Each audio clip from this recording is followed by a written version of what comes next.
Chapter 22 Evidence. I spent the next night at Phoebe's house, but I could hardly sleep. Phoebe kept saying, "Hear that noise?" And she would jump up to peer out the window in case it was the lunatic returning for the rest of us. Once she saw Mrs. Cadaver in her garden with a flashlight. I must have fallen asleep after that because I woke to the sound of Phoebe crying in her sleep. When I woke her, she denied it.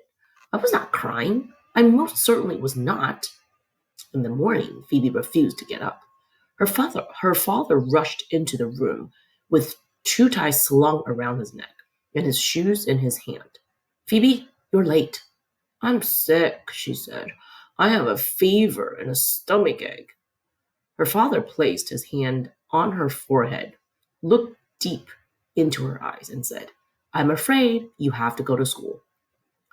"I'm sick, honest," she said. "It might be cancer." "Phoebe, I know you are worried, but there's nothing we can do but wait.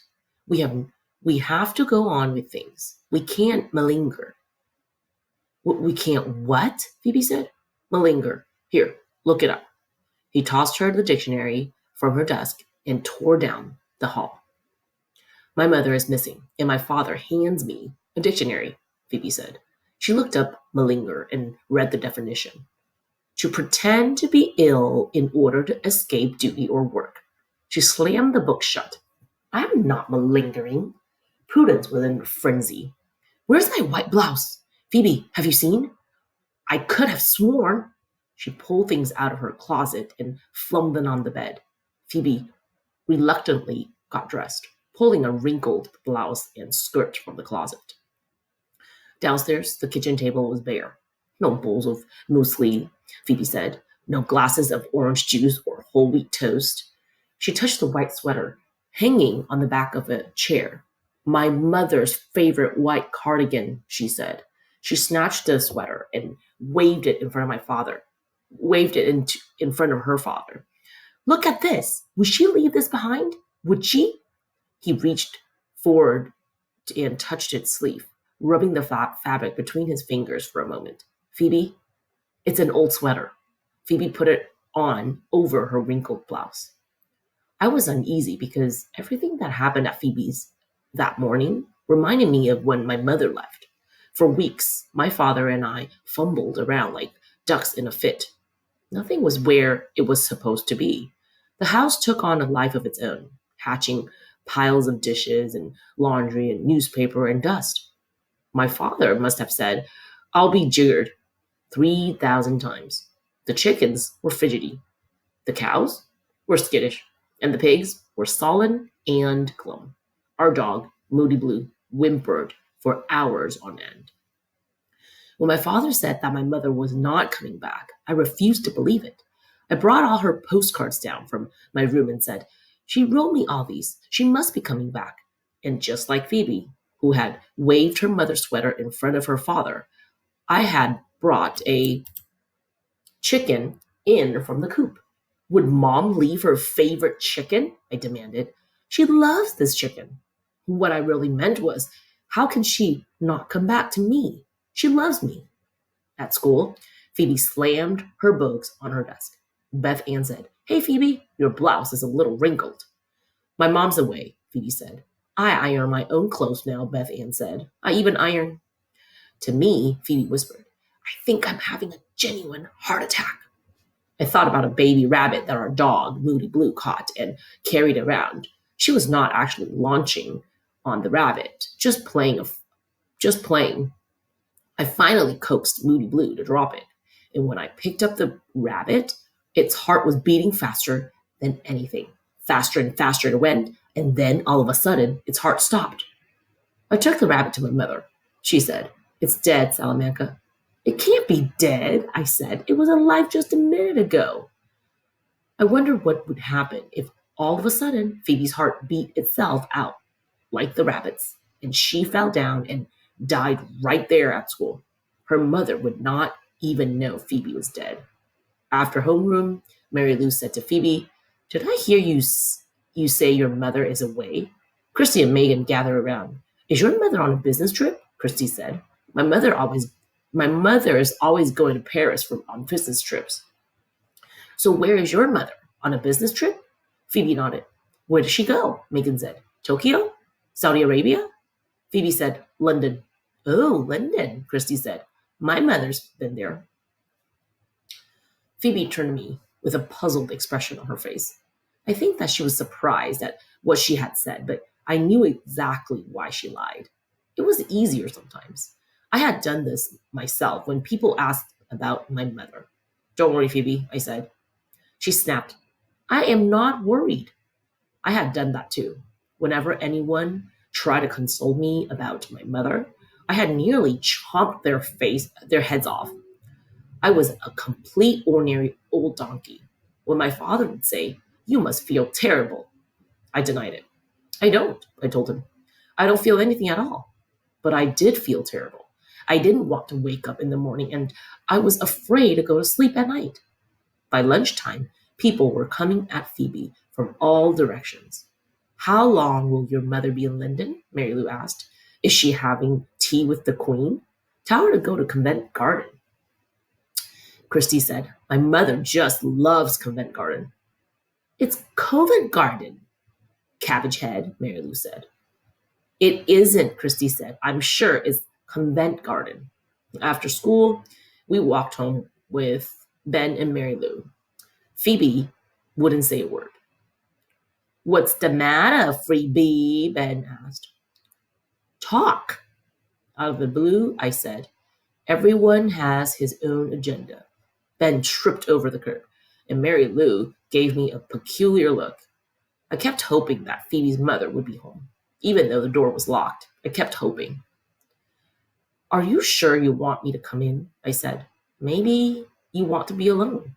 Phoebe said, I don't want to be alone. Call your dad and see if you can stay for dinner again. Inside, Phoebe called, Mom! She walked through the house, looking in each room. That's it, Phoebe said. I'm going to search for clues, for evidence that the lunatic has been here and dragged my mother off. I wanted to tell her that she was just fishing in the air, and that probably her mother had not been kidnapped. But I knew that Phoebe didn't want to hear it. When my mother did not return, I imagined all sorts of things. Maybe she had cancer and didn't want to tell us and was hiding in Idaho. Maybe she got knocked on the head and had amnesia and was wandering around Lewiston, not knowing who she really was or thinking she was someone else. My father said, she does not have cancer, Sal. She does not have amnesia. Those are fishes in the air. But I didn't believe him. Maybe he was trying to protect her or me. Phoebe crawled through the house, examining the walls and carpet, searching for bloodstains. She found several suspicious spots and unidentifiable hair strands. Phoebe marked the spot with a piece of adhesive tape and collected the hair in an envelope. Prudence was in the lather when she came home. I made it, she said. I made it. She was jumping all about. I made cheerleading. When Phoebe reminded her that their mother had been kidnapped, Prudence said, Oh, Phoebe, Mom wasn't kidnapped. She stopped jumping and looked around the kitchen. So, what are we supposed to have for dinner? Phoebe rummaged around in the cupboard. Prudence opened the freezer compartment and said, Look at this. For a terrible moment, I thought she had found some chopped up body parts in there. Maybe, just maybe, Phoebe was right. Maybe a lunatic had done away with her mother. I couldn't look. I could hear Prudence moving things in the freezer. At least she wasn't screaming. There were no body parts in the freezer. Instead, stacked neatly were plastic containers, each with a note attached. Brock Lancast 350, 1 hour. Prudence read, and Mac Che 325, for 45 minutes. On and on and on. What's Brock Lancast? I said. Phoebe pried open the lid. Inside was a green and yellow hardened mass. Broccoli and lentil casserole, she said. When their father came home and was surprised to see dinner on the table, Prudence showed him the freezer content. He said. At dinner, we all ate quietly. I don't suppose you have heard anything from Mom, Prudence asked her father. Not yet, he said. I think we should call the police, Phoebe said. Phoebe, I'm serious. I found some suspicious spots. Phoebe pointed towards the two adhesive tape areas beneath the dining table. What's that tape doing there? He asked. Phoebe explained about the potential blood spot. Blood? Prudence said. She stopped eating. Phoebe pulled out the envelope and emptied the hair strands on the table. Strange hairs, Phoebe explained. Prudence said, Ugh. Mr. Winterbottom tapped his fork against his knife. Then he stood up, took Phoebe's arm, and said, Follow me. He went to the refrigerator, opened the freezer compartment, and indicated the plastic containers. If your mother had been kidnapped by a lunatic, would she have had time to prepare all these meals? Would she have been able to say, Excuse me, Mr. Lunatic, while I prepare 10 or 20 meals for my family to eat while I am kidnapped? You don't care, Phoebe said. Nobody cares. Everybody has their own idiot agendas. I left shortly after dinner. Mr. Winterbottom was in his study, phoning his wife's friend to see if they had any idea where she might have gone. At least, Phoebe said to me, he's doing something, but I still think we should call the police. As I left Phoebe's, the dead leaf cracky voice of Margaret Cadaver called to me from her house next door. Sal, do you want to come in? Your father's here. We're having dessert. Join us. My father appeared behind her. Come on, Sal, he said. Don't be a goose. I am not a goose, I said. I already had dessert, and I'm going home to work on my English report. My father turned to Margaret. I better go with her. Sorry. Margaret didn't say anything. She just stood there as my father retrieved his jacket and joined me. I knew it was mean, but I felt as if I had won a little victory over Margaret Cadaver. On the way home, when Dad asked if Phoebe's mother had come back yet, I said, No, Phoebe thinks a lunatic has carried her off. A lunatic? Isn't that a bit far-fetched?